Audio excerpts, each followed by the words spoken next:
I learned early that safety lived in the spaces no one looked. The corner of the kitchen where steam swallowed faces. The edge of corridors where torchlight died.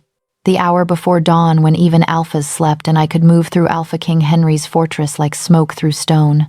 For 3 years, I kept my head bowed, my hands busy, my scent buried under crushed lavender and kitchen ash. Then one storm-shattered night, everything changed. Thunder cracked the sky open as I crossed the courtyard to clear debris from a forbidden ritual. Through curtains of rain and smoke, Henry emerged from the ceremonial circle, armor torn, braids slick with blood, one hand dripping crimson onto pale stone. Warriors ringed us in frozen silence, waiting for orders, for punishment, for anything except what happened next. He looked straight at me. Clara. My name in his mouth sounded like a prayer from a man who'd forgotten how to pray. His golden eyes burned with something between desperation and devotion as he lifted his bloodied palm toward me, fingers trembling. "Take my hand," he whispered, loud enough for the watching pack to hear. "If you do, I belong to you as much as you'll ever belong to me." And I knew the edges would never hide me again. The safest place in the fortress is the part no one remembers. Heat and shadow, smoke and stone that is my kingdom. Not the high towers where strategy is whispered. Not the war room carved with old victories. Certainly not the throne room where Alpha King Henry sits like a storm bottled in human skin. My world is the places his gaze never reaches. The back of the great hall where soot eats the ceiling. The narrow space between the outer ovens and the wall where the heat is too sharp for anyone but an Omega to endure. The thin ledge beside the kitchen hearth where I tuck my feet up and braid my hair before dawn, pretending the crackle of the fire is applause for staying alive one more night. I am very good at staying alive. My rules are simple. Do the work. Lower the head. Never let an alpha's gaze linger. Most days it is enough. I scrub blood from stone after training bouts and pretend it is just rust. I polish armor until it throws back warped, harmless versions of the men who wear it. I carry dishes and wood and water, and the secrets no one bothers to hide in front of the invisible girl stacking plates. Rumors travel faster than steam in a fortress like this. They cling to walls, to cloaks, to the edges of conversation. They say Henry killed his first challenger at 16, spine snapped on the courtyard steps. They say he bit through another alpha's throat in front of the old council and didn't bother to wipe the blood from his jaw before taking the crown. They say his wolf is too strong, too wild, too hungry, that it needs binding rituals and blood oaths just to keep from tearing the mountain down around us. Those are the stories the warriors tell with a kind of reverent dread. The servants have a different version. We talk about the way the air goes thin when he walks through the great hall. How every sound seems to hush, as if the fortress itself is holding its breath. How he never raises his voice, but men twice his size flinch when he says their names. And about his rituals, no one has seen one up close, not and talked about it afterward. We hear the echoes, instead the boom of drums, the sharp rise of chanting, the silence that comes after, heavy as snow. No one sends a girl like me near that kind of power. At least, not on purpose. The evening it happens, the air feels wrong from the first moment. Thunder presses against the stone like fists, shaking dust from the rafters. The fortress smells like wet fur and metal, and the sharp electric tang that comes before lightning. The warriors have been called to the inner yards. The main hall is stripped bare, benches shoved against the walls, long tables empty. Even the higher-ranked servants are gone, dismissed early with tight mouths and tighter shoulders. I should be curled on my pallet in the Omega barracks by now, pretending sleep, while the others whisper about mates and marks and futures that will never be mine. Instead, the kitchen steward shoves a bundle of cloth into my hands and jerks his chin toward the outer door. "Courtyard's a mess," he says. "They finished with their ceremony." He does not look at me when he says it. Someone needs to clear the debris before morning. Go. Fast. My fingers tighten on the cloths. The courtyard? Now? My voice comes out thin. He is already turning away, barking orders at a junior cook. "You want to eat tomorrow, Clara, you'll move." Arguing is a luxury. I have never been rich, so I wrap my shawl tighter, crush fresh lavender along my throat until the scent stings my eyes, and slip through the narrow door that leads toward the outer courtyard. The fortress changes at night. The corridors, loud and crowded during the day, are hollow tunnels of echoing footsteps now. Torches burn low, smoke curling toward the ceiling in lazy ribbons. My boots whisper over worn stone as I move, keeping to the very edges of the hall, shadow hugging shadow. Outside, the storm has its hands around the mountain. Rain lashes the flagstones, blown sideways by the wind. Lightning claws across the sky, briefly turning the world to white bone and black cracks. I pull my shawl over my head and step into it, teeth gritted, hands numb around the bucket and rags. The courtyard smells like iron, not the familiar tang of training blood, quickly washed away and laughed about. This is older, deeper, cloying, threaded with smoke from extinguished braziers and the bitter scent of burnt herbs. Dark shapes lie scattered across the stone, spent candles, smears of ash, feathers, bowls overturned and slick with something too dark to be wine. Whatever they did here tonight, it was not meant for my eyes. I keep them down anyway. Do the work. Lower the head. Never let an alpha's gaze. I stop. There is someone still here. The realization hits like cold water. The hairs on the back of my neck lift, my wolf pressing tight to my ribs. For a moment, all I hear is the rain and my own heartbeat pounding in my ears. Then the smoke stirs. He steps out of it, as if the storm spat him onto the stone. Henry. Armor cracked along one shoulder, leather darkened and torn. Braids plastered to his neck with rain and sweat. No cloak, no crown. Nothing to say king, except the way the world seems to tilt around him. His golden eyes burn in the dim light, brighter than the torches, brighter than the lightning flashing overhead. And his right hand is dripping. Blood runs in thin streams from his palm to his wrist, tracking along the ridge of muscle, falling in slow, heavy drops to the stone. Each one hits with a soft, obscene sound, lost almost immediately beneath the hiss of rain. I forget how to breathe. This close, his scent is overwhelming. Pine smoke, cold air, something darker edged with the metallic bite of blood and power. It hits me like a blow, my omega rising instinctively, desperate to flatten, to bare my throat, to flee. I do none of those things. I stand there, bucket dangling from my fingers, shawl half fallen from my hair, caught like an animal in a hunter's gaze. He should not be looking at me. There are 100 reasons for his eyes to slide past a warrior at his side, a council member hovering in the shadows, the ceremonial circle carved into the stone. I am nothing. I am the girl who scrubs the floors when everyone else has gone to bed. But Henry's gaze finds me and holds. Clara. My name leaves his mouth rough, like he has dragged it over gravel 1,000 times and is only now allowed to speak it. The sound shivers through me, settling low and sharp and terrifyingly sweet. I swallow, throat dry despite the rain. Your Majesty? I manage, voice barely audible. He takes a step closer. The warriors ringed around the inner edge of the courtyard do not move. I hadn't even seen them. Silhouettes in the gloom. Armor catching the occasional flash of lightning. They stand in perfect, unnatural stillness as their king crosses the blood-streaked stone toward a girl with a bucket and a handful of rags. His eyes never leave mine. Up close, the exhaustion carved into his face is more brutal than the crack in his armor. There is a tremor in the hand that hangs at his side, in the one still dripping red between us. Whatever ritual he performed tonight has taken more than blood. He stops an arm's length away. Rain runs down his cheekbones, clings to the dark lashes framing those impossible eyes. For a heartbeat, the storm goes distant. There is only the space between us, taut and fragile as a stretched wire. You shouldn't be out here, he says quietly. Neither should you, I don't say. I was told to clean, my king. Something flickers in his gaze at the title. Not anger, exactly.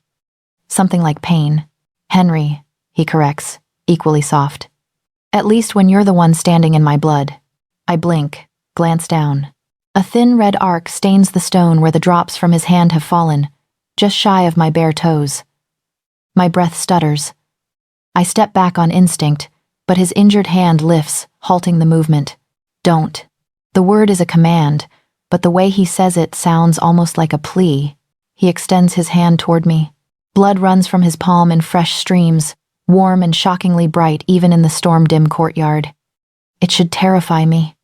It does, but underneath the fear is something else. Something that makes my wolf press forward, ears pricked, tail curled low, in wary interest. Take it, Henry says. I stare at him. I don't understand. His throat works as he swallows. Lightning flashes again, throwing the hard planes of his face into sharp relief. Jaw clenched, mouth set, eyes too raw for a man who is supposed to be untouchable. I have spilled my blood before, he says slowly. For the pack, for the crown, for the right to keep this fortress standing.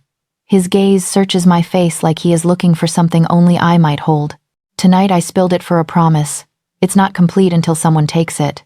Someone, not a priest, not a council elder, not a bloodline match groomed for him since childhood. Me. Rain patters in the stretch of silence between us, drumming on stone, on steel, on skin. My hand tightens around the handle of the bucket until my knuckles ache. I'm just a servant, I whisper.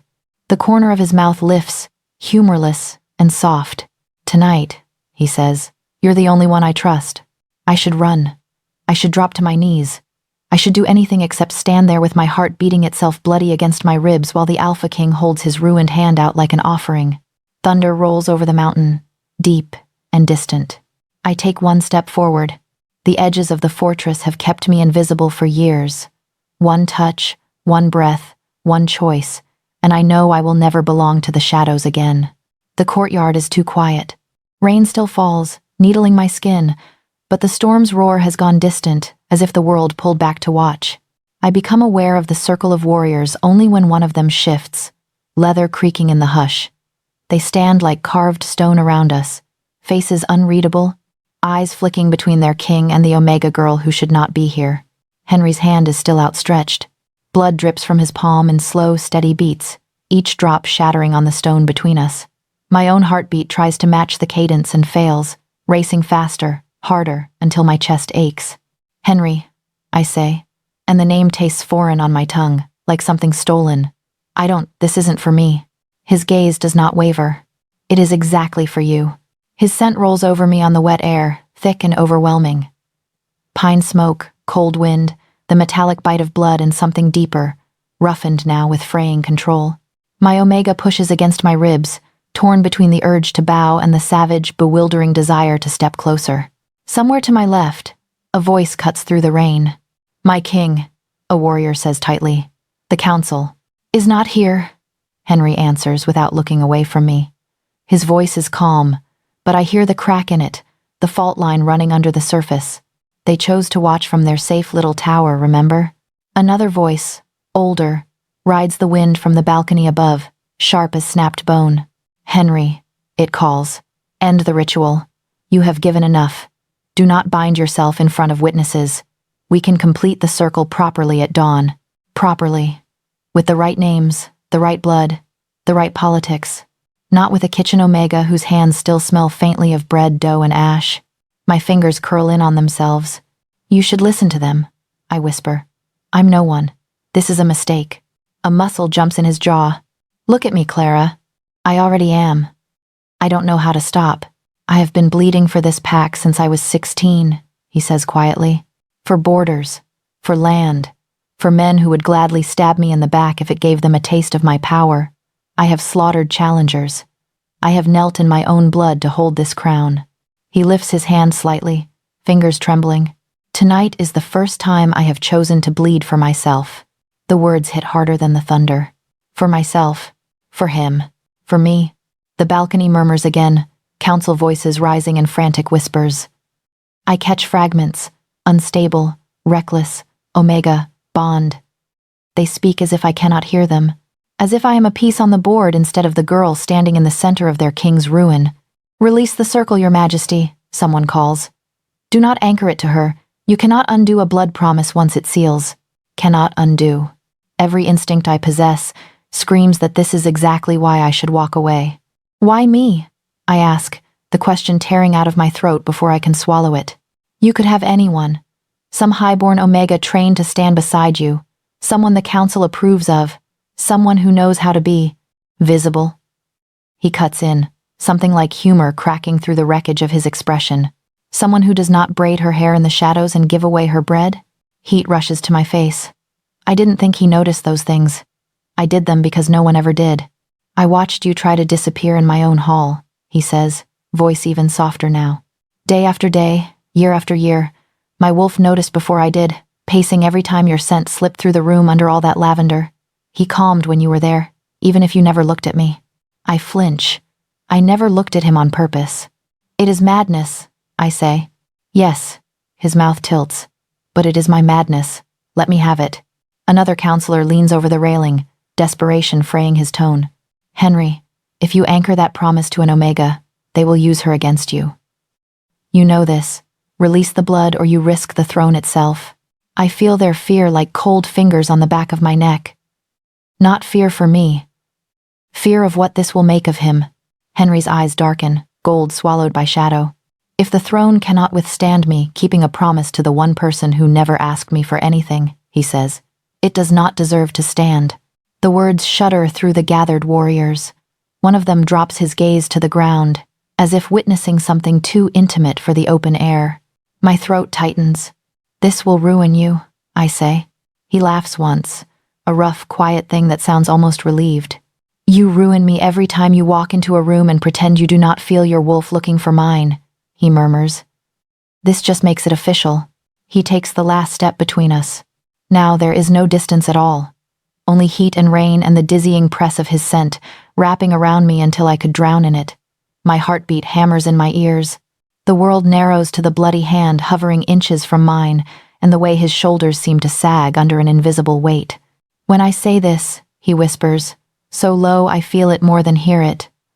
I will not be able to take it back. Understand that, Clara. You can still walk away. I will order them to forget this. I will carry the unfinished weight of it alone. The idea of him carrying anything alone stabs at me in a place already sore from too many small, quiet hurts. What happens if I take it? My voice is barely air.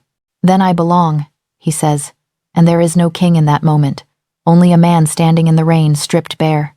My life, my protection, my strength, my name bound to you, and you to me. They will see you as my weakness. His eyes burn. They will be wrong. His fingers tilt, inviting. Clara, he says, my name ragged. I swear this on my blood. If you take my hand, I will be yours as much as you are mine. Not just in heat, not just in battle, in everything. The bond stirs like a sleeping animal at the edge of my awareness, lifting its head. I think of my rules. Do the work. Lower the head. Never let an alpha's gaze linger. His gaze has not left me since he stepped from the smoke. I think of cold pallets in colder mornings, of hands snatching at my wrists in crowded corridors, of being no one's first choice. I think of the way my wolf went quiet when he spoke my name. The council is shouting now, voices frayed with panic. A few warriors shift, as if expecting the sky itself to fall. My heart is already falling. I set the bucket down. My hand shakes as I lift it. The air between us hums, charged and waiting. The closer I get, the louder the bond becomes, a low, insistent drum in my bones. Our fingers brush, the barest graze of skin against skin. Heat slams into me. Not the heat of fire, but of a door opening into a room I have never seen yet somehow recognize. I gasp, vision blurring for an instant, as my wolf surges forward, pressing hard against the thin cage of my body. Last chance, Henry breathes, eyes locked to mine. He looks terrified, not of the council, not of losing his throne, of me, the Omega who has nothing but her own small life to lose. I curl my fingers around his. The world explodes. Pain like lightning rips through my arm, searing up from my palm to my shoulder, racing along my spine. I cry out, knees buckling, but his grip tightens, holding me upright as the circle snaps shut. Heat roars through my veins, scorching away lavender and ash and every layer I ever used to hide. Images flash in the space behind my eyes. A child standing in a pool of blood, not his own. A crown forced onto a too young head. A wolf howling in a stone room, caged by duty and old laws. Not mine. His. Pieces of him, slamming into pieces of me, the girl in the shadows, the ache of always being almost seen but never chosen. Then, as suddenly as it began, the pain softens. It doesn't fade. It settles, like a brand cooling on skin. I am aware of everything at once. The wild, frantic thud of Henry's heart echoing against my own. The stunned silence of the warriors. The ragged breaths of the council above. The way the storm seems to pause, rain hanging in the air for a heartbeat before falling again. His thumb strokes the back of my hand, slow and reverent. "It is done," he says hoarsely. Something invisible locks into place between us, a tether thrumming with steady, living heat. Counselors curse under their breaths. One of them turns away, another grips the railing so hard I hear stone crack. The circle of warriors does not move. I realize, distantly, that a few have bowed their heads. "Get her inside," someone snaps from above. "If the enemies sent this, before we can secure the borders." Henry shifts, stepping closer, turning his body so mine is tucked instinctively behind his shoulder. His hand never releases mine. "Anyone who touches her without her consent," he says, voice low and lethal, "will forfeit the hand they used." No one argues. Hands reach for me, careful now, respectful, almost wary. Not to restrain. To support. I am half dragged, half carried from the courtyard, the world a blur of stone and torchlight and the relentless pull of the bond humming in my chest. The last thing I see as the door to the inner wing closes is the courtyard stone, streaked with rain and royal blood. Mine now, some wild, stunned part of me thinks. Because I am no longer just the girl at the edge of the fire. I am the Omega the Alpha King spilled his blood for. And that is more dangerous than any prison.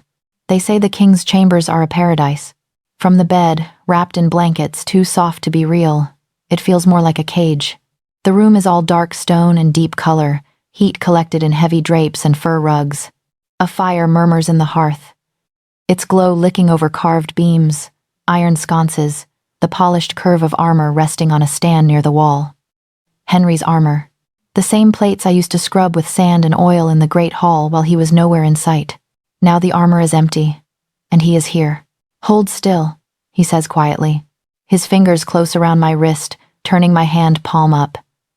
Even that light pressure sends a sleepy pulse of heat along the bond, a warm tug under my skin that is not entirely my own. The place where his blood touched me is an angry red crescent, edges darkened like something branded instead of merely burned. When he brushes it with a damp cloth, pain flares bright and sharp. I flinch. His hands jerk back as if I burned him instead. "Sorry," he breathes. I stare at him. The word doesn't match the stories. This is the Alpha King who ripped out another man's throat for challenging his claim on the throne. The one who never apologizes, according to the guards who gossip outside the kitchens. The one who gives orders like weapons and sleeps with one eye open and never ever lets his voice shake. But his voice is shaking now. "I've had worse," I say, because the silence feels too fragile. "You saw the kitchens after last winter's feast. Hot oil is crueler than blood. It is a stupid thing to say to a king. But my thoughts feel like spilled grain scattered, impossible to gather back into something neat." The corner of his mouth twitches, not quite a smile, something softer. "I remember," he murmurs. "You refused to go to the healer because you didn't want to leave the other Omegas short-handed." I blink. "You remember that?" "I remember a lot of things I shouldn't," he says, the faint humor stripped away. He reaches for a small clay pot on the bedside table and dips his fingers into it. The salve smells of herbs and something bitter. "Let me?" His question hangs between us like an offering. I nod. He touches the ointment to my palm with painstaking care, big hands moving as if he is afraid of breaking me. The sting is immediate, then fades into a blessed cool. His fingers tremble. "You're the one who's hurt," I say. "Why are you shaking?" His jaw clenches. A muscle ticks. "Because," he answers finally, "I've never done this before." "Put salve on a burn?" I whisper, trying to lighten the air. "You expect me to believe a king has never had a blister?" His gaze flashes up, catching mine, pinning me to the pillows. "Bound myself," he corrects softly. "Like this." To anyone. The bond hums at the word, recognition rippling along the invisible tether between us. My wolf stirs, stretching, pressing toward him. The urge to lean into his touch is so strong I curl my fingers against the bedsheets to stop myself. "You knew what it meant," I say. "Before you offered your hand." He nods once. "Then why?" It comes out raw, scraped. "You risked your crown. Your counsel is probably sharpening their teeth as we speak. I'm sure there are better options than a girl who smells like bread and smoke." He finishes smoothing salve over the burn and begins wrapping a strip of clean linen around my palm, tucking the edge under with deft fingers. It's easier for him to look at his work than at me. I know the cadence of your footsteps, he says quietly. My breath catches. I know you take the long way to the kitchens in the morning to avoid the warriors changing shifts. His voice is low, almost conversational, but every word lands heavy. I know you favor your left side when you're carrying wood because your right shoulder was hurt 5 winters ago and never healed properly. I know you hum when you think no one is listening some old tune that has no words. Heat rushes up my neck. I want to yank my hand away, cover my face, hide somewhere inside the blankets where his eyes cannot reach. You shouldn't notice those things, I whisper. You have a whole kingdom to watch. I do, he agrees. And in all of it, you are the only thing that makes my wolf go quiet. The bandage is finished. He doesn't let go. The room feels too small. The fire throws his shadow across the wall. Broad shoulders, strong neck, the breadth of him more obvious without the armor. He still wears leather, simple but well-made, dark and unadorned. His hair is damp, braids loose, a few strands clinging to his throat. Without the weight of a cloak, he looks less like a statue carved for a throne and more like a man. A tired, dangerous, stubborn man who has just upended both our lives. How long? I ask. He knows what I mean. Months, he says. Maybe longer. It took me too long to notice the pattern, that my temper was worst on the days you never crossed the hall, that my wolf paced the walls until your scent finally drifted in on a tray of cups or a stack of wood. I think of the times the hall felt thick with unease, warriors snapping at one another, servants flinching at roared orders. I had always assumed that was simply what war kings were like.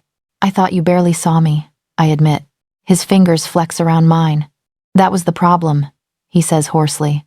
I saw you too much. I knew if I let myself look directly, I wouldn't be able to look away. The bond flares, warm and aching. At the edge of my awareness, something tugs sharp, insistent. A knock I cannot hear, only feel, like distant thunder pressing against glass. He feels it too. His gaze flicks toward the heavy door, jaw tightening. They're not coming in, he says. Whoever is out there knocks again. This time the sound is real, echoing through the chamber. Your Majesty, a muffled voice calls. The council requests audience. They say it is urgent. Of course they do. Henry's thumb strokes absently over the back of my bandaged hand. The contact sends a shiver through me. The bond eager, greedy for more. They can request, he says. I am busy. You can't ignore them forever, I murmur.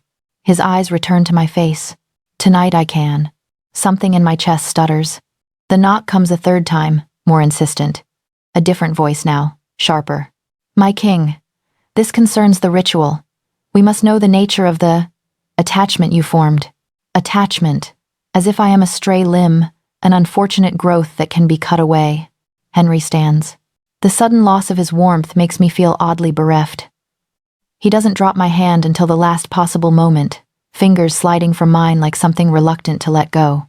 Leave the messages at the door, he calls, voice hardening into the one the fortress obeys. I will read them in the morning. There is a pause. That is not.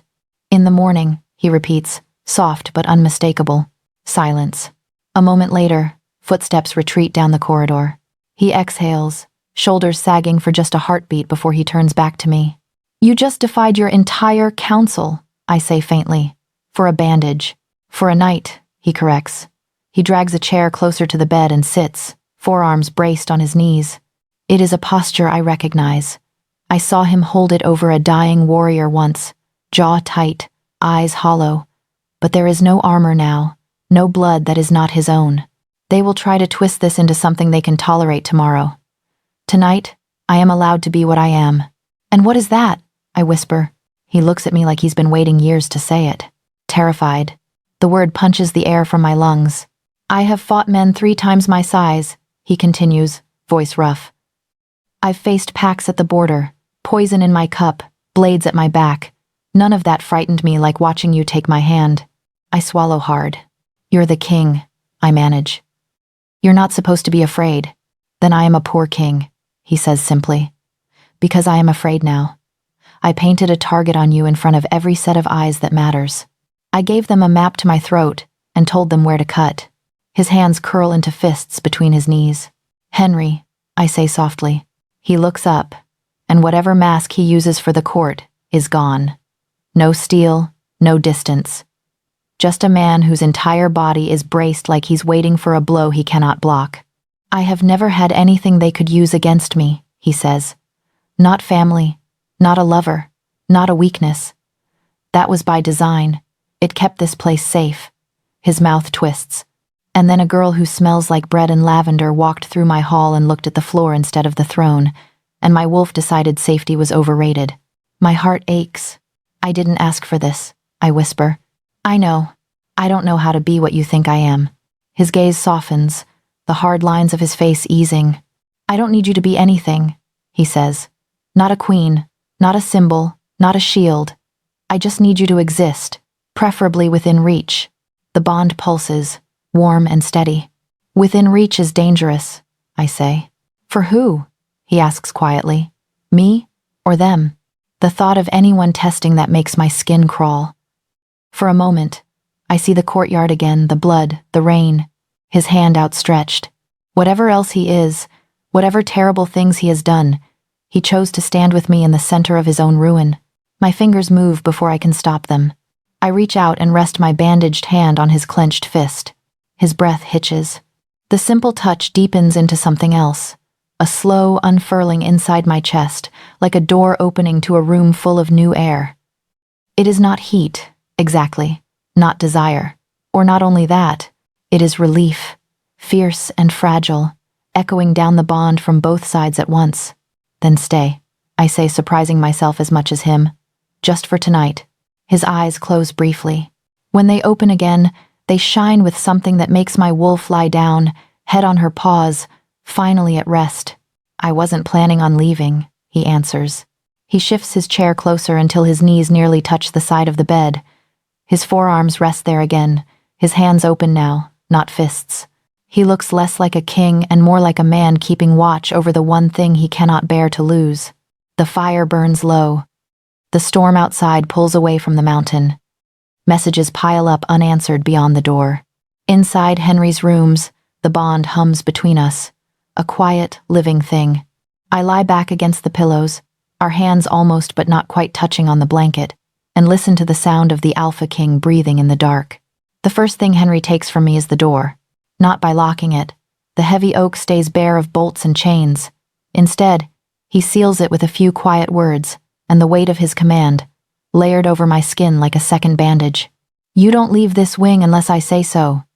He tells me the morning after the blood promise, one hand braced on the doorframe, the other wrapped loosely around a cup of tea he hasn't touched. Not past the end of the hall, not to the kitchens, not anywhere someone can get close without a dozen eyes on them. You can't keep me here, I say, even though the bond is already humming in wary agreement. He lifts an eyebrow. Clara, my name, and the subtle pressure under it, make my bones ache in a way that has nothing to do with obedience and everything to do with instinct. My wolf rolls reluctantly onto her back, paws tucked close, grumbling but yielding. For my safety, I echo, bitter. Yes, he says simply. For mine too. Whispers spread through the fortress like smoke. I hear them in snatches when the healer visits. When Corin steps in with reports he pretends I can't understand. Omega, bond, reckless. Some call me a weakness, others a miracle. A few just say her, in a tone that makes my skin crawl. I am not allowed to answer any of it. Instead, my world shrinks to Henry's chambers, and the private corridor that links them to a small sitting room and a bathing chamber big enough to drown in. I pace fur rugs and polished stone until my ribs protest, eyes snagging on the same handful of objects each time. The armor on its stand, the cloak tossed carelessly over a chair, the bed I should never have been allowed to touch, and Henry himself, moving through the space like a caged storm. He is everywhere. In the mornings, he brings breakfast on a tray instead of letting servants in. It should look ridiculous, the Alpha King balancing bowls and bread like a kitchen boy. But somehow it doesn't. He sets the tray down, pours tea into 2 cups, then sits on the edge of the chair closer to the bed, posture too stiff to be comfortable. Eat, he says. I can feed myself, I protest. Then do it, he answers. Before it goes cold. Somehow, I always do. Our hands brush over the cup handle more than once. The first time, I jerk back like I've touched a hot pan. The bond flares, sending a bright, startled pulse along my nerves. Sorry, I murmur. His fingers curl away slowly, knuckles white. It's fine, he says, but his voice has that too careful edge that means it isn't. By the third morning, I realize it's not an accident. Not entirely. The bond tugs when either of us reaches for something the other is holding. It's like trying to pass an object across a fire. The flame reaches for both sides. We learn how to navigate it. We fail, often. One afternoon, I catch him watching me wrap my braid. The room is quiet, filled only with the soft rasp of my hair between my fingers and the low crackle of the fire. When I glance over, he looks away too late. What? I ask. Nothing. Henry.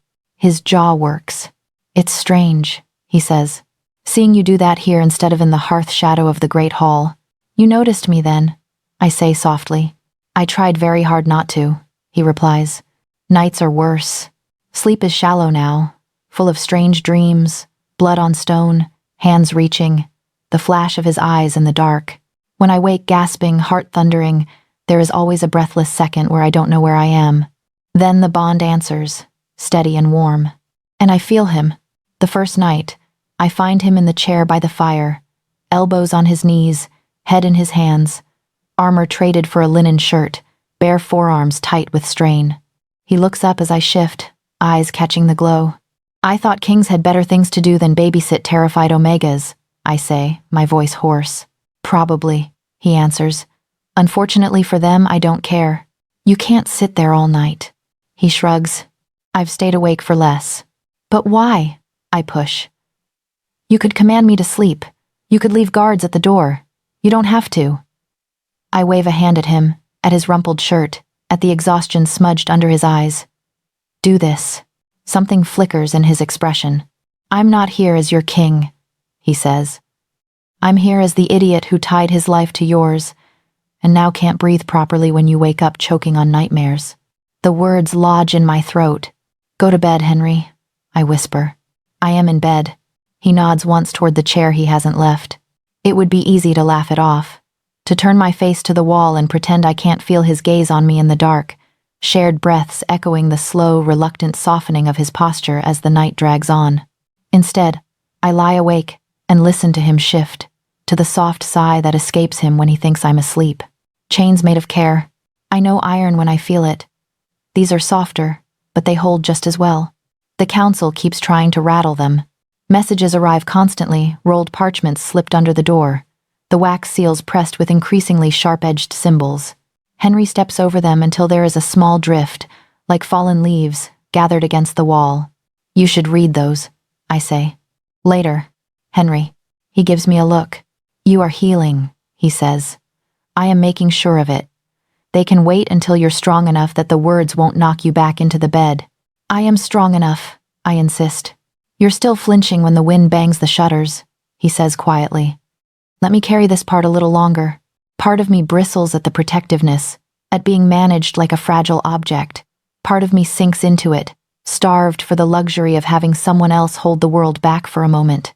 My fear of being owned presses hard against the bars of my ribs. But another part of me, a softer, hungrier part, remembers all the years I carried everything alone. One evening, I test the limits. While he is in the adjoining room conferring with Corin in low tones, I slip from the bed, wrap a cloak around my shoulders, and creep toward the outer door. The corridor beyond is dim, shadows spilling from niches and arches, the air cooler than the constant warmth of the chambers. 2 steps past the threshold, the bond tightens like a rope. Clara. His voice snaps through me before the word reaches the air. I freeze. Henry appears in the doorway an instant later, Corin at his shoulder. There is no growl, no shouted command, only a look, shock, then fear, then something darker as his gaze drops to my bare feet on cold stone. Going somewhere? He asks, deceptively mild. I needed air, I say. And to walk. My legs are turning to pudding. There are only so many times I can circle your rug before I dig a trench. Corin makes a strangled sound that might be a laugh quickly smothered. Henry does not smile. You want air, he says slowly. You open the windows. You want to walk. You do it where I can see you. I am not a prisoner. No, he says.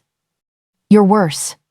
You're my bonded Omega in a fortress full of people who would like to know what happens to a king's wolf if they hurt his other half. The bluntness of it steals my breath. I won't live in one room for the rest of my life, I whisper. Then live in mine, he says. For now. It is the for now that diffuses me, more than any apology might have. He steps forward, offering his hand. For a long moment, pride wrestles with the bond. My wolf whines, caught between the thrill of the attention and the sting of confinement. In the end, I place my fingers in his. Warmth rushes along the tether, soothing and infuriating all at once. He leads me back inside as if escorting royalty, not a barefoot girl who tried to sneak away. When I sit on the bed again, he kneels to check my calves and feet, fingers light as feathers, looking for signs of strain. You're not angry? I ask. Oh, I am furious, he says, but not at you. At who, then? His jaw hardens. At the men who made you think walking alone in these halls is worth the risk of my wrath. It should feel like another chain. Instead, something melts low in my chest. Later that night, a nightmare drags me under. Hands in the dark, fingers digging into my arms, the thud of boots, the taste of blood. I jerk awake with a cry, heart racing, breath ragged. He is there before I can fully surface, one hand braced on the headboard, the other hovering over my shoulder, not quite touching. Clara, breathe, in, out, with me. I do. His scent fills my lungs, crowding out the phantom smell of stone and fear. Gradually, the tremors ease. I hate this, I choke. I hate feeling like this, small, cornered. His hand sinks carefully onto my shoulder, warm and solid. You're not small, he says. They made you think you had to be, to survive. That's not the same thing. Feels the same, I whisper. His thumb rubs a steady circle through the cloth of my nightshirt. No one touches you without your consent again, he says, low and fierce. No one speaks your name with their hand raised, not while I'm alive. Promises are dangerous. I have seen too many break. You can't guarantee that, I say. Yes, he answers. I can. The certainty in his tone does something strange to my fear. It doesn't erase it, but it gives it somewhere to stand, a spine to lean against. I realize, with a sharp, quiet shock, that part of me wants to believe him. That part of me wants more. More mornings where he insists on pouring my tea. More nights where his shadow falls across my bed before sleep. More of his hand on my shoulder, my wrist, the small of my back as he guides me through a room. More moments where I am not invisible, even if being seen terrifies me. My fear of being owned has kept me alive for years. It sits now opposite an equally fierce, newly awakened desire to be chosen, fully and without apology. Between the two, my heart stretches, pulled in opposite directions. Henry's hand tightens briefly, as if he can feel the war inside me. You don't owe me anything, he says softly. Not your trust, not your future. I made the promise. I will carry it, even if you never do anything but tolerate me. I don't tolerate you, I say. No? I haven't decided what I do, I admit. Want, feel, any of it. He nods, exhaling slowly. Then I'll wait, he says. For how long? As long as it takes. Chains made of care, I think again. If I'm not careful, I will wrap them around my own wrists. The summons arrives wrapped in polite threats. A junior servant brings the scroll, eyes wide, hands shaking. The seal on the parchment is heavy red wax stamped with the council's snarling wolf. It looks like it wants to bite. They said you had to read it right away, she whispers. I'm sorry. It's not your fault, I say, though my stomach has already started to knot. Henry isn't in the room. For once, the chair by the fire is empty, the air less thick with his scent. The absence makes the chamber feel too big and too small at the same time. I break the seal. The words are exactly what I expected and somehow so much worse. For the stability of the pack and the clarity of command, the bonded Omega Clara is to relocate to the supervised Omega wing under council oversight. Access to the king's private chambers is to cease until a full hearing can review the nature of the bond and its impact on his rule. For the good of the realm. For the image of the crown. For his protection. They don't say from what. From me or from himself. By the time Henry returns, I've read the letter 3 times and folded it into a neat, trembling square. He steps through the door in a wash of colder air, shrugging off a cloak damp with mist. His hair is wind-tangled, jaw shadowed with exhaustion. The bond thrums at his arrival, my wolf perking up despite the dread in my throat. His gaze goes straight to my hand. What is that? The council sent for me, I say. They want a private hearing. That can wait until They want me moved. The words tumble out before I can temper them. He stops. Moved where? He asks carefully. To their Omega wing, supervised. The last word tastes like iron. They think I'm distracting you. His eyes darken like a storm rolling over the mountains. They think they get a vote in where you sleep now. It's not a vote, I say. It's an order dressed up as concern. The silence between us sharpens. You're not going, he says. I already said yes. For a heartbeat, everything stops. The bond recoils, then roars, flooding my veins with hot, startled protest. His scent spikes, sharp and wild, like something inside him just lunged against its leash. You what? He says, voice gone very, very soft. I force myself to meet his eyes. I told them I'd comply, I say. I don't want to make this worse for you, Henry. They're already furious. The whispers, the letters. I don't care what they write, he cuts in. Well, I do, I snap. Because when they can't reach you, they reach me instead. Their words, their looks. You didn't see the way the healer flinched when she realized I was still in your bed a week after the ritual. You don't hear the way the other Omegas talk when they think I'm not listening. They think I'm greedy, stupid, a liability. Are you? He asks. The question lands like a slap. My throat tightens. I'm trying not to be. I choke. That's the point. If I move, they calm down. If I stay, they'll push until someone breaks, and it won't be you. It'll be me. I'm the easy one to move off the board. His expression shatters.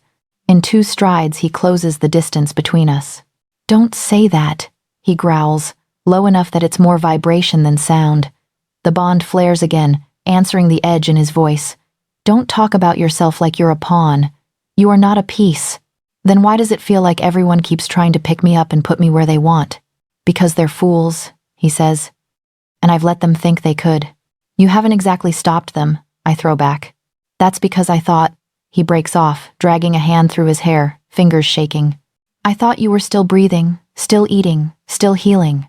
I thought that was enough for now. I thought if I went slowly, they might learn to live with this before they realized how deep it goes. How deep what goes? I demand. He laughs once, humorless. My wolf, he says. The bond. Us. All of it. I shouldn't like the us. I do. Henry, I can't be the reason you lose your council, I whisper. Your throne, your pack. I won't be the excuse they use. So, your solution is to walk out of my rooms and hand yourself to the people who want to turn you into a symbol they can parade or hide at their convenience. His eyes are bright, almost fevered. No, absolutely not. It's not your choice, I say. For a second, something dangerous flashes in his gaze, alpha authority rising like a tide. The bond pulls taut, my wolf dropping her head, instinctively ready to yield. He kills it. The effort shows in the way his jaw clenches, in the fine tremor that runs through his shoulders. You're right, he forces out. It's not my choice, it's yours. He steps back, just enough that I can breathe without tasting his anger. His hands curl at his sides, empty. Is that what you want, Clara? He asks. To leave? To go back to being invisible in a wing full of strangers who will never see you as anything but leverage? The question scrapes bone deep. What do I want? To stop being afraid of doors and footsteps and letters stamped with snarling wolves. To have a life that isn't balanced on someone else's temper. To be safe, but also to wake up to the sound of him breathing nearby. To have him pour my tea like it's the most natural thing in the world.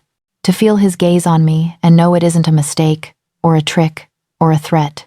My fear of causing trouble rears up, lashing. So does the old rule. Don't become the problem. Don't be the reason anything breaks. Yes, I lie. I want to go. The bond burns. His head snaps back like I slapped him. Look at me, he says. I am, I whisper. No, he says. You're reciting something you think will save us and hoping I won't notice it's killing you. He moves closer again, slower this time, until my back brushes the cool stone of the wall. The corridor is narrow, lit by a single torch burning low in its bracket. Shadows cling to the edges like cobwebs. This is not the place I meant to have this conversation. You think leaving fixes this, he says. It doesn't. The bond doesn't evaporate just because we sleep in different rooms. My wolf won't stop knowing where you are. They're not afraid of you being a distraction. They're afraid of me having something I will not compromise on. And you won't, I say, bitterness rising. That's the problem. You'll choose me over them, every time.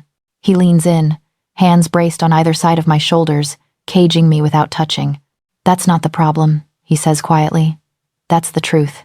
His scent wraps around me, thick and inescapable. My wolf presses forward, tail wagging, half delighted despite the tightness in my chest. The bond vibrates, raw and hot, reacting to how close we are. Henry. You want to know how long this has been happening? He interrupts. How long my wolf has been choosing you? I swallow hard. Since the first winter you worked in the hall, he says.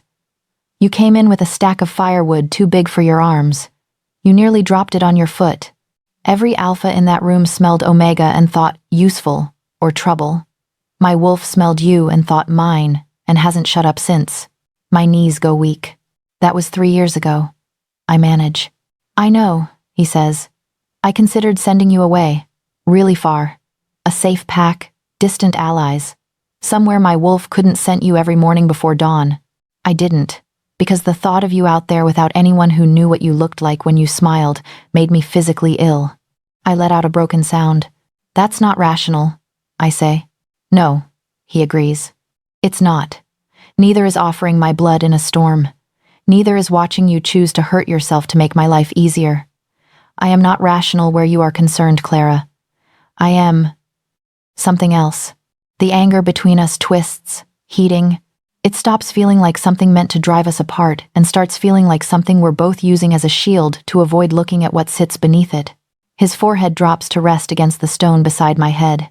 Say it again, he says, voice rough. Say you want to go. And this time, mean it. Don't say it because you're afraid of trouble.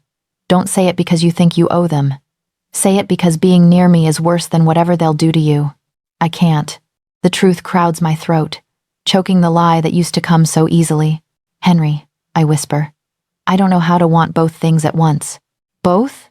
Safety and you. He goes very still.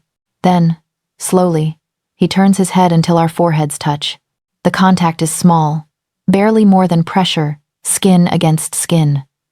The bond roars like a wildfire. For what it's worth, he says, every word shaking. You have never been safer than when you are within reach of my hands. His breath ghosts over my mouth. I realize, suddenly, and with terrifying clarity, how close we are.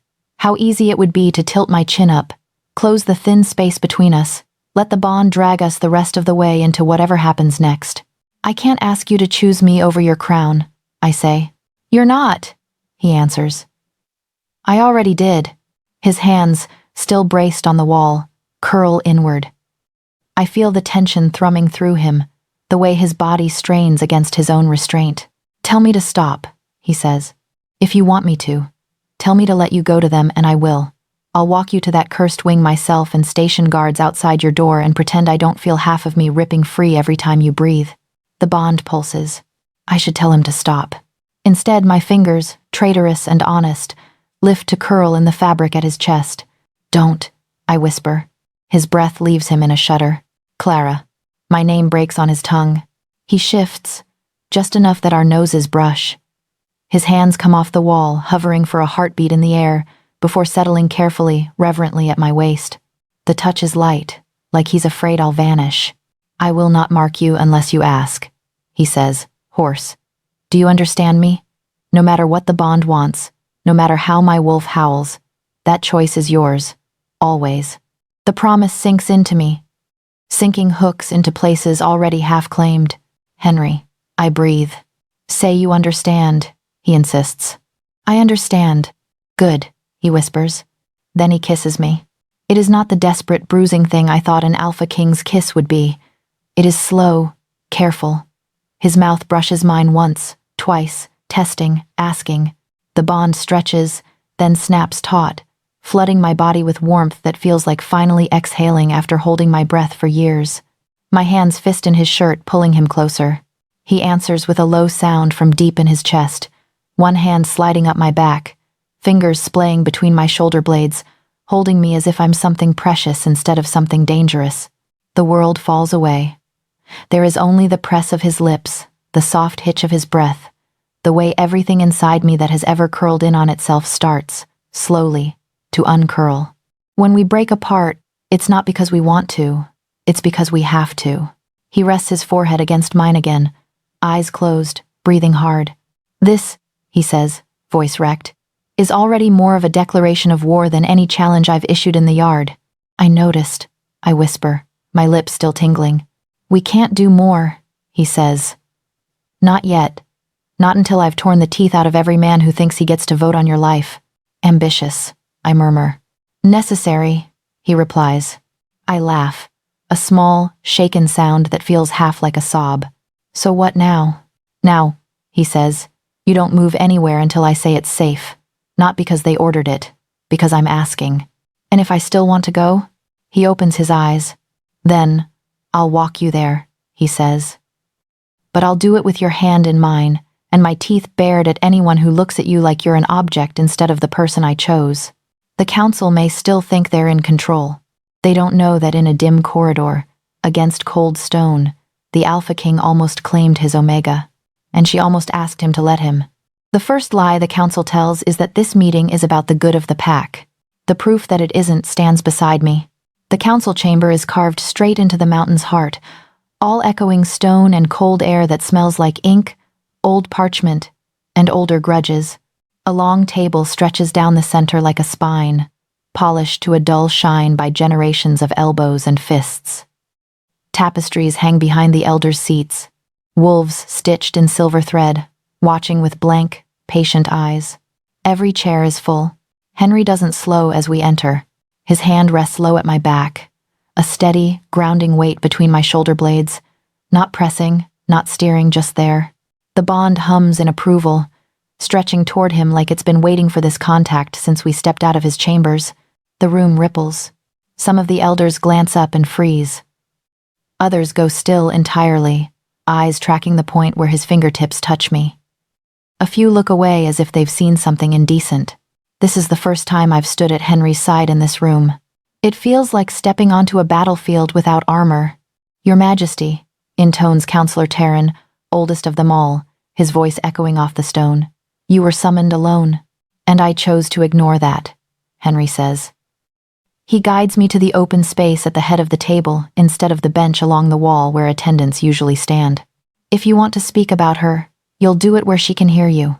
The use of her, not name, makes my stomach twist, but Henry's hand presses slightly. A silent, I'm here. Terran's mouth thins. This is council business, he says, not domestic. If it concerns the blood promise I made in the courtyard, Henry replies, it concerns my bonded Omega, and therefore is both. Heat crawls up the back of my neck. He doesn't look at me when he says it, but the words land between us like another vow. My wolf settles, satisfied, preening under the claim. The rest of me wants to fold in on itself, to make my shoulders smaller, to slip into the cracks of the floor before anyone can fix me with that measuring gaze. Sit, Your Majesty, another elder says. We have much to discuss. Henry doesn't sit. I'll stand. His refusal hangs in the air like a challenge. Fine, their expressions say without words. If you want it difficult, we'll give you difficult. Terran folds his hands on the table, fingers bony and precise. Very well, he says. Let us speak plainly then. 3 weeks ago, during a sanctioned ritual to strengthen your rule, you deviated from the prescribed rite. Deviated, that's one way to describe offering his blooded hand to a kitchen Omega in front of half the pack. You bound yourself, a different elder adds, to an unvetted Omega of no political value, in public, without counsel. Her name is Clara, Henry says. My heart stutters. He is not raising his voice. He doesn't need to. The room tightens around the soft correction, and she is standing right here. So she is, Terran murmurs. His gaze slides to me at last, sharp and assessing. Clara, step forward. Every instinct screams at me to stay where Henry put me. I move anyway. One step, then another, until I stand at the edge of the table across from men who have ruled this fortress longer than I've been alive. My knees want to bend. My chin wants to drop. Invisible, my bones whisper. Stay invisible. Henry's hand leaves my back, but I can still feel the ghost of it. Do you understand? Taryn asks. What your presence at his side means. Apparently not as well as you do, I say before I can stop myself. A few of the younger counselors blink, clearly not used to their subjects speaking in complete sentences. One looks faintly amused.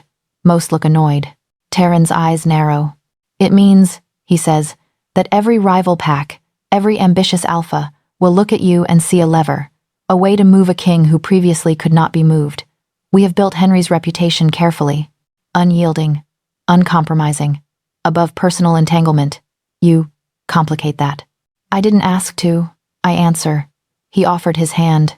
You took it, another counselor snaps, in front of witnesses, knowing what it would cost. I could lie. Say I didn't know, that I was ignorant of the weight of a blood promise.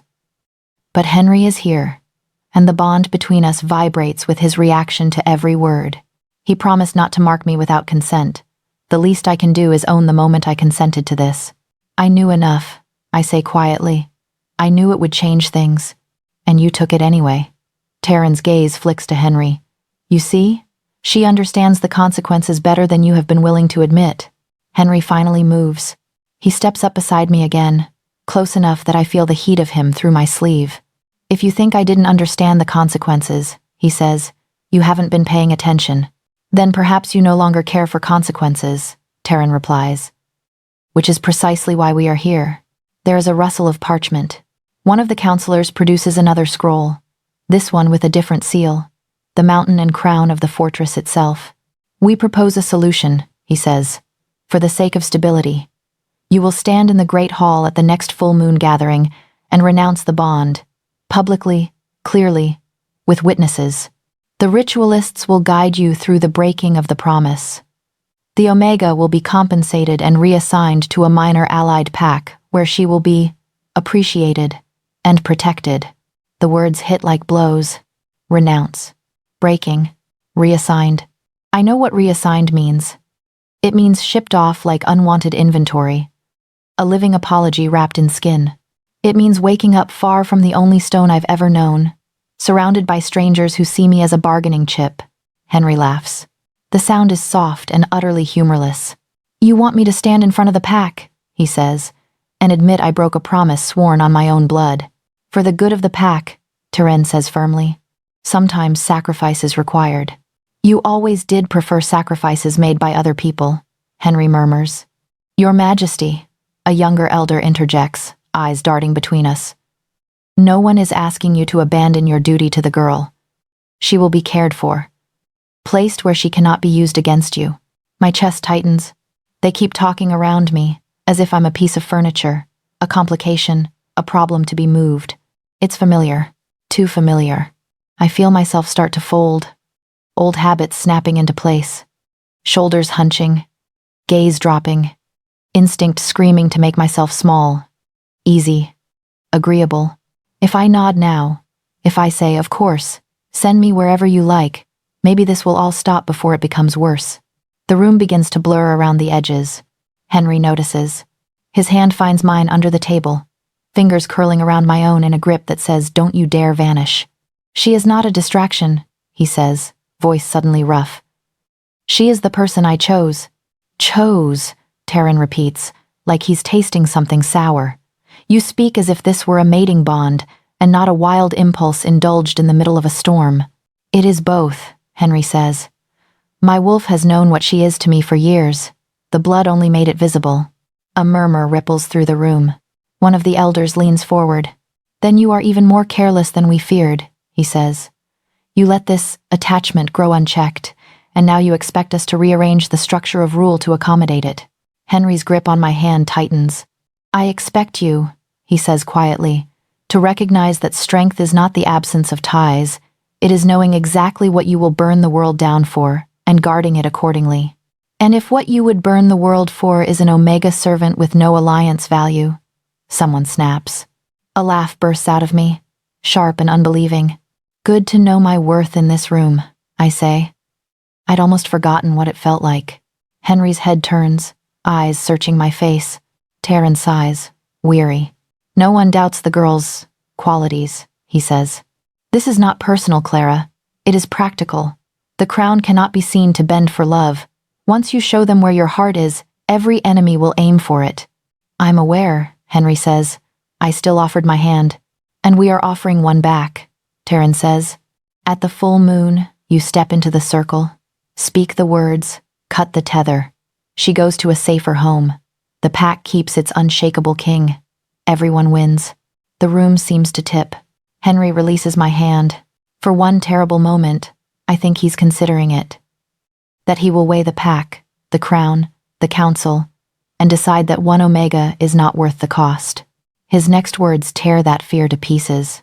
Clara, he says, and there is something fragile and breaking in the way he says my name. You should sit down. No, I answer, surprised by the steadiness in my own voice. If this is about me, I'm staying upright. He looks like he wants to argue. Then he nods, once, and turns back to the table. You want plain speech, he says to the council. Here it is. I will not stand in front of the pack and renounce her. I will not call my own promise a mistake. I will not pretend that what happened in that courtyard was anything less than my choice. Then you leave us no option, Taryn says quietly. If you refuse to correct course, we must consider whether you are fit to hold the throne at all. The temperature seems to drop. A vote, another elder says, at the full moon gathering, after your refusal or compliance. The pack has a right to a king who puts it above personal desire, above me. My vision goes strange around the edges. I hear the words as if from underwater. A vote to unseat him. Because of me. This is why I wanted to go, I whisper, more to myself than anyone else. Why I said I'd move. This is exactly what I was afraid of. Henry hears. He turns, and the look on his face cracks me open. His eyes are steady, his jaw set, his shoulders square in that way that says he is about to walk into a fight. But behind all of that, beneath the king, there is Henry, the man who sat in a chair all night to listen to me breathe, who bandaged my palm with shaking hands, who whispered that he was terrified. Don't you dare blame yourself for their choices, he says softly. If I hadn't offered, he cuts in, I would still be bleeding for a pack that never once knew what else I was willing to give. This isn't just about you, Clara. This is about the kind of king I choose to be. He turns back to the council before I can answer. You can hold your vote, he says. You can sharpen your knives. You can whisper in the halls and stoke whatever fear you like. At the full moon, I will stand in the great hall and speak, but I will not renounce her. Then you will force us to unseat you, Taryn says, almost gently. Is that truly what you want? Henry's shoulders lift and fall on a long, steady breath.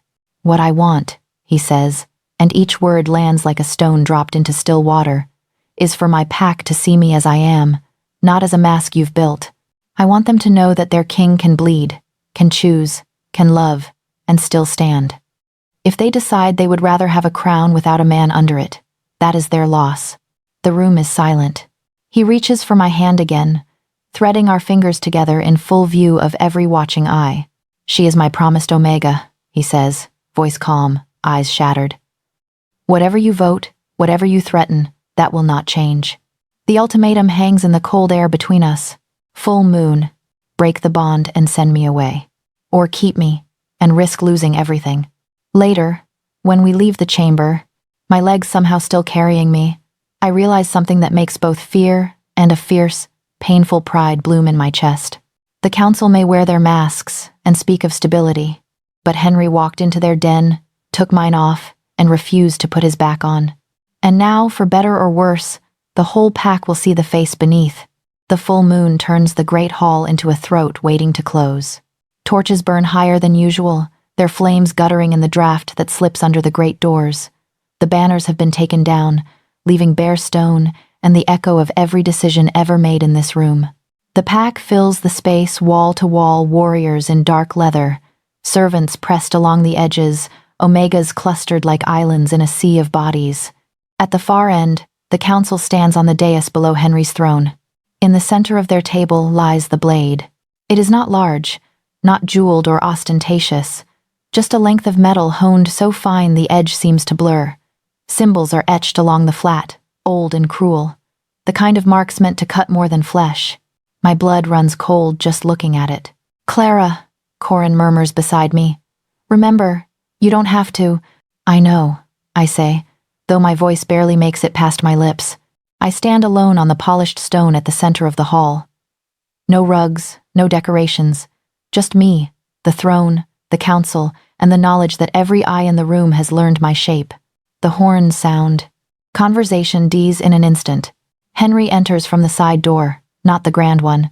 Still, every head turns as if the air has reached for him. He wears dark armor, simple and severe, cloak thrown back over his shoulders. No crown on his head. He doesn't need one. Authority clings to him like a second skin. He walks past me without stopping.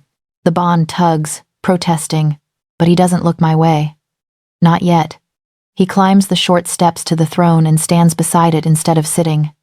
The council takes that as invitation. "Your Majesty," Taryn says, voice carrying cleanly. "The pack is gathered. The moon is full. It is time to address the matter of your promise." A murmur ripples through the crowd. Henry's gaze slides over the room, calm, unreadable. "I agreed to speak," he says. "So I will." Taryn inclines his head toward the blade. "The ritualists are ready. All that's needed is your hand, your words, and the girl." The girl. The pack's attention shifts to me, a collective turn of heads that feels like a physical weight. My heart pounds so loud it seems impossible no one hears it. I keep my hands still at my sides, fingers pressed into my palms until my nails sting. Henry looks at the blade. For a moment, something tightens in his jaw.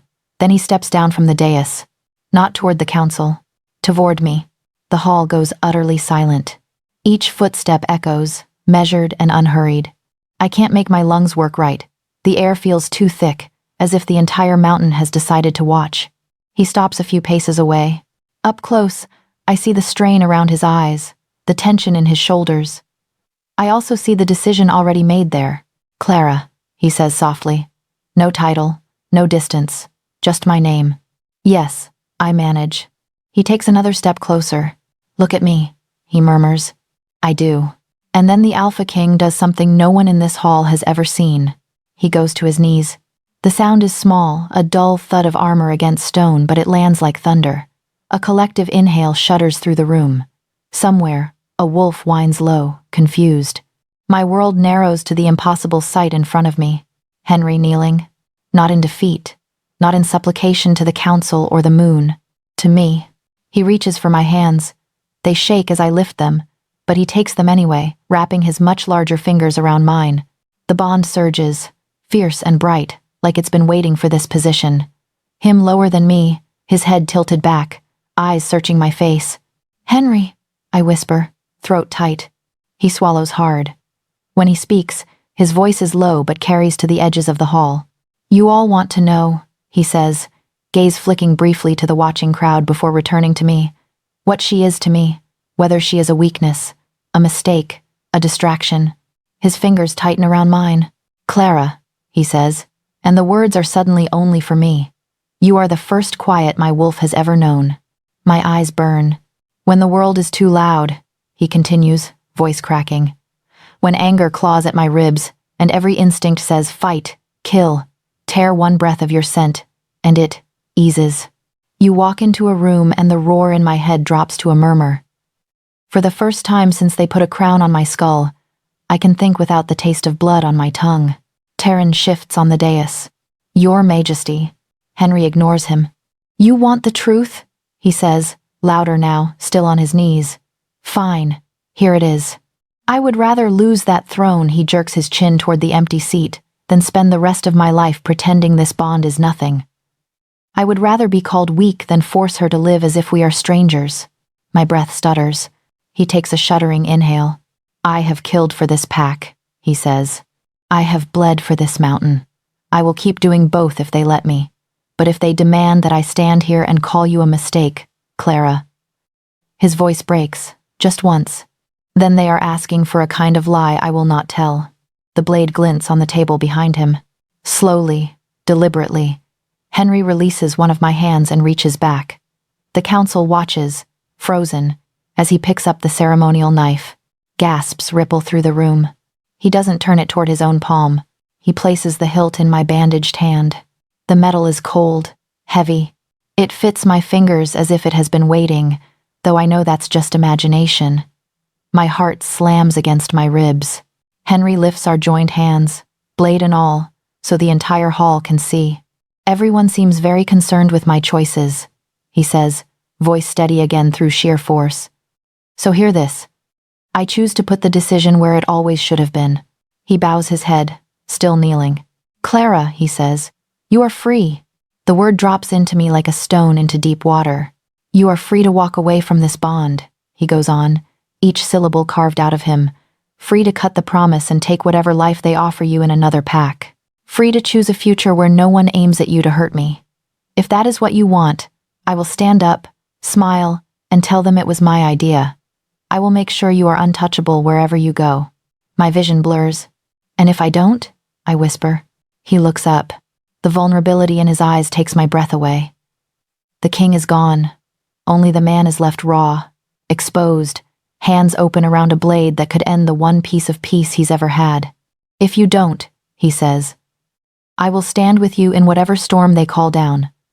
I will fight every vote, every challenge, every attack, with your name on my tongue. I will not pretend you are anything less than the center of my world. But I will not make that war your prison. Silence crushes the hall. No one moves. Even the torches seem to hold their flames very still. My heart beats so hard it hurts. The room tilts. I feel the weight of 100 expectations pressing from every side. Safety, one voice whispers. Take it. Let him go. Let this be over. Another voice, quieter, stubborn, speaks from the bond itself. Him. Not the king. Not the title. The man kneeling in front of me, offering me the knife that could cut his own heart free. I think of nights in his chamber, his silhouette in the firelight, watching over me when nightmares dragged me under. I think of his hands bandaging mine with more care than he uses on his own armor. Of the way he says my name like it's the first honest thing he's ever spoken. I think of a life somewhere else, safe, quiet, and hollow, where this tether hums now. My fingers twitch around the blade. Henry's grip tightens reflexively, bracing. I could walk away. I don't. I let the knife drop. The sound is small, a sharp clatter on the stone between us, but it rings louder than any horn. Someone gasps. Someone else curses under their breath.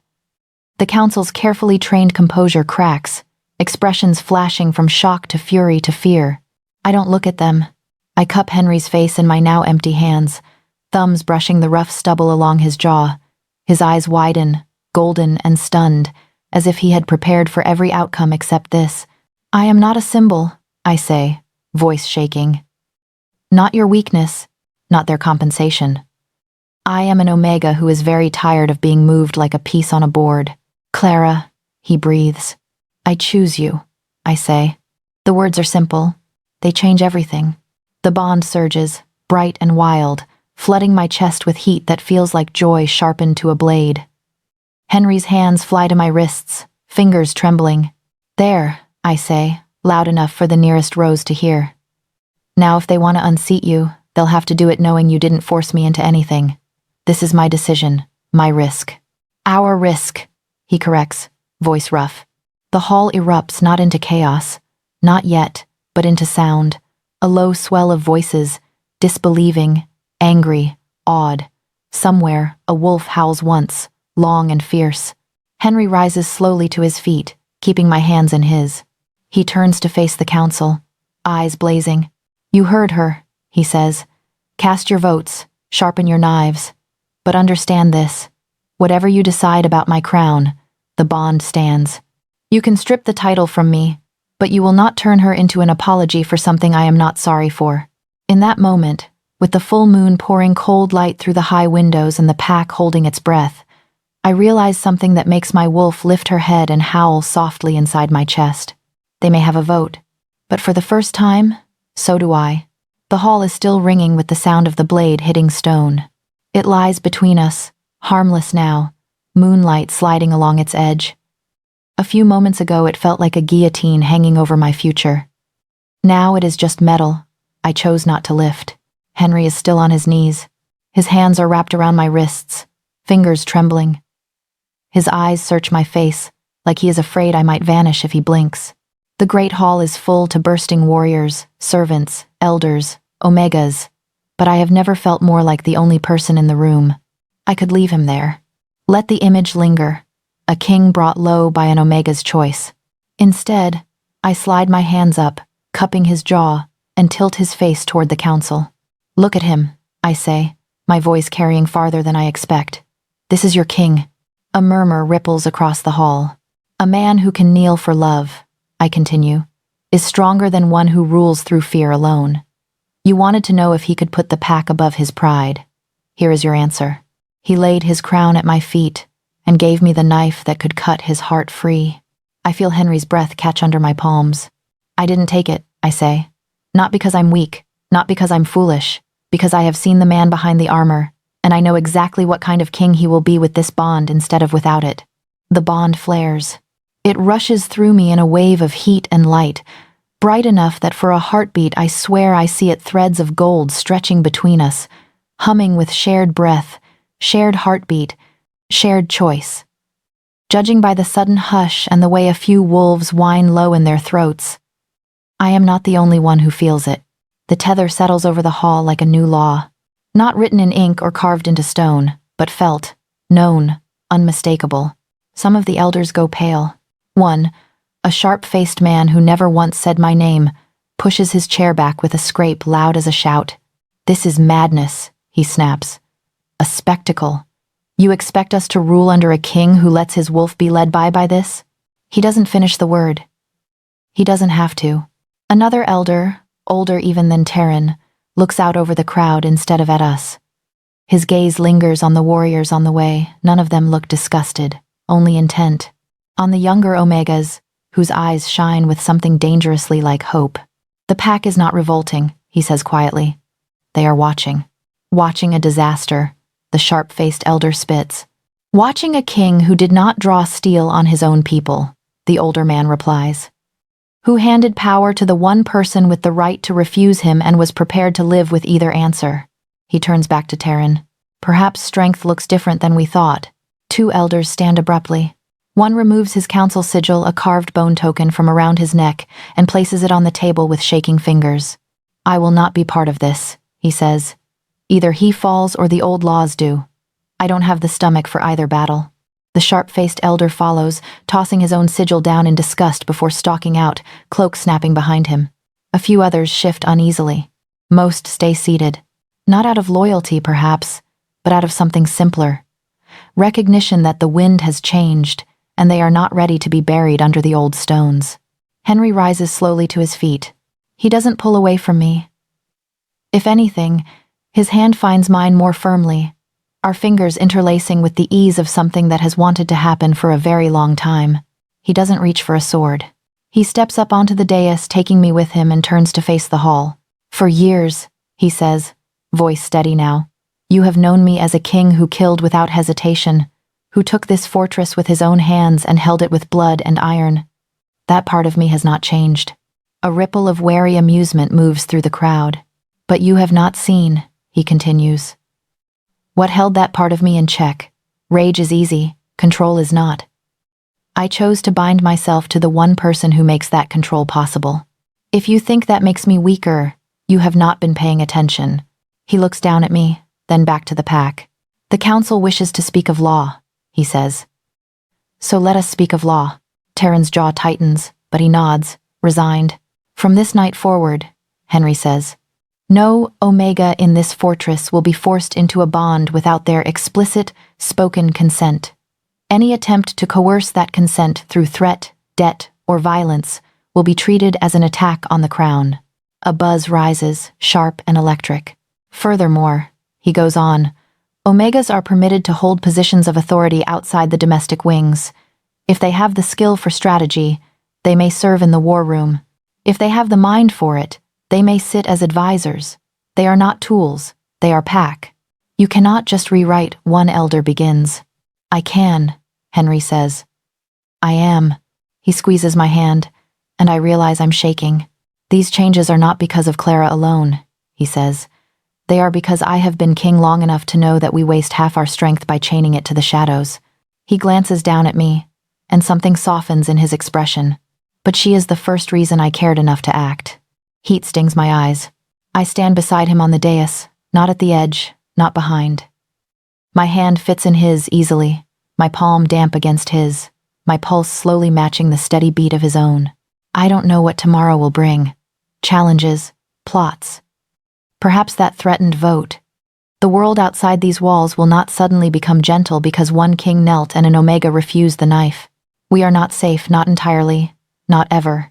But as I look out over the hall at the warriors standing a little taller, at the Omegas with their hands pressed over their mouths, at the servants whose eyes keep darting to our joined hands, I feel something settle in my bones. I am not invisible. I am not a message carved in bruises or a pawn to be reassigned. I am the promise he spilled his blood to keep. And tonight, under the full gaze of the moon and the pack, I choose to keep it with him. If you've read this far, thank you for stepping into Henry and Clara's world with me. I'd love to know two things. Where are you reading from right now? And what has been your favorite moment in their story so far?